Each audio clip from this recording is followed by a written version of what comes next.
As the U.S. hunts down ISIS targets, families of soldiers are being targeted themselves. Tonight on the news at 6, the effort to keep the loved ones of men and women in combat safe. Plus, a robbery at a Columbus gas station caught on camera. We have the video as a gunman storms into the business and opens fire. Plus, airports across the U.S. cracking down on passengers inbound from West Africa. How the Columbus airport is considering ramping up security efforts to keep the virus out of the Chattahoochee Valley. Good evening. Thanks for joining us on the news at 6. I'm Jason Dennis. And I'm Barbara Goche. We begin tonight with a homeland threat stretching from the Middle East to the United States. According to the Army Times, ISIS now wants to target the families of soldiers in the U.S. News 9's Rosalind Giles has reaction from Fort Benning. The battle between ISIS and the U.S. is heating up beyond the traumatic recent beheadings of Americans.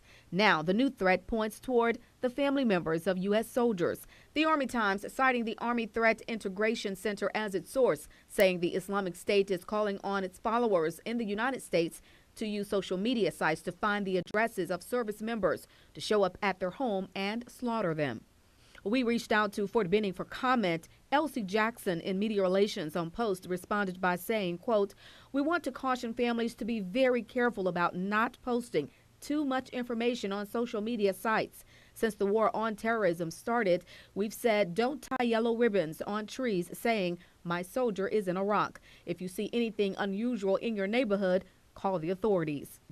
The Islamic militants are also asking for lone offenders to use the yellow pages along with sites like Facebook, Twitter, and LinkedIn to find the soldiers' addresses. Jackson also added, quote, "You don't want to make yourself a target. In this day and age, everyone needs to be aware of their environment and aware of any changes of where they work, go to school, or live. Always be vigilant. This also goes to members of the community," end quote. Now, according to the Army Times, the U.S. government says as many as 300 Americans are fighting with ISIL, and there is a concern that these Americans could return to the U.S. and commit attacks using the skills they've learned overseas. Back to you. All right, thanks, Rosalind. Going on right now in East Alabama, the fate of capital murder defendant Desmonte Leonard will soon rest in the hands of a Lee County jury. Both the prosecution and defense began their closing arguments late today. Desmonte Leonard testified in his own defense in this trial, telling the jury he fired in self-defense back in June of 2012 after a fight during an off-campus party at University Heights apartment complex in Auburn. Newsletter 9's Elizabeth White is in court right now and will bring us the very latest as soon as today's proceedings wrap up. Well, all new at 6 tonight, a robbery at a Columbus gas station caught on camera, and police hope it will help track down the gunman. The robbery all happened Friday night at the Shell gas station on Winton Road. Police say the gunman walked in wearing all black, demanding money from the clerk. Then the gunman pointed the handgun at the employee and began shooting. Police say the worker was not hurt, but the gunman was able to get away with an unknown amount of money before running out of the store. Anyone with any information on this case is asked to give Columbus Police a call. The number is on your screen, 706-653-3400.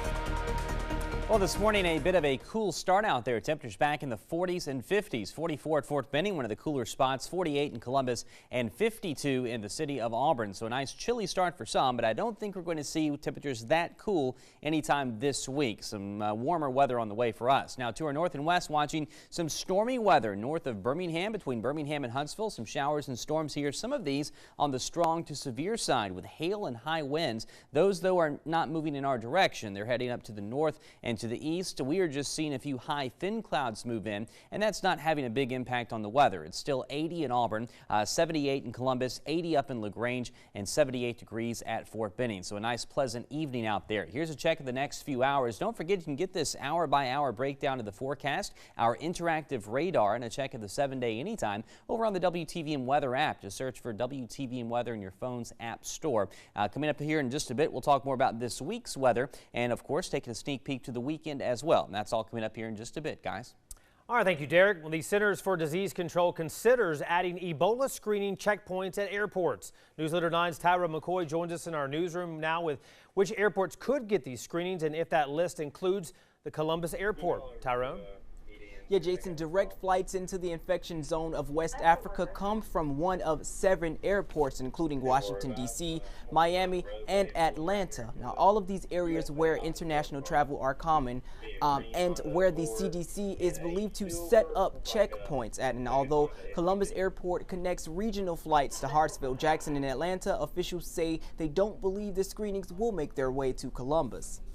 So anyone coming in out of the country is going to go through customs through Atlanta Hartsfield before they're allowed to go to any other domestic locations, including here.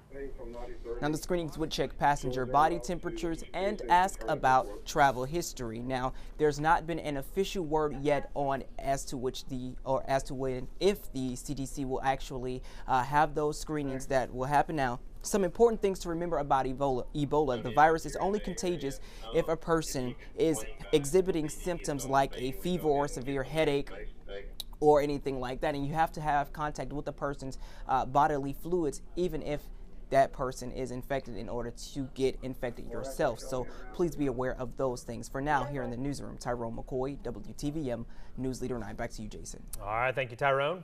Well, the military, meantime, sending armed forces to the Ivory Coast to combat the Ebola virus. According to officials on Fort Benning, a group of troops will be going to West Africa to offer aid. We're told less than 10 soldiers from Fort Benning will be deployed as part of a response support team. They will be aiding the Liberian government to contain the Ebola virus and help with treatment across that country. So far, a date has not been announced or on when this unit will be deployed or for how long. Now, we have a link to this full story on Operation United Assistance and how Fort Benning is helping in the effort on our website. That's WTVM.com. You can search under the Quick Links tab. A Columbus City councilman is in critical condition this evening as he battles a serious illness in ICU tonight. Councilmember Red McDaniel complained of feeling ill on Thursday, and according to Mayor Teresa Tomlinson, he is now being treated for pancreatitis. Mayor Tomlinson says they are hoping for a speedy recovery and asking everyone to join them in prayer for the same. Well, military-grade weapons being handed out and used in non-combat situations. Up next, the order from the White House to find out who is receiving this surplus of firepower.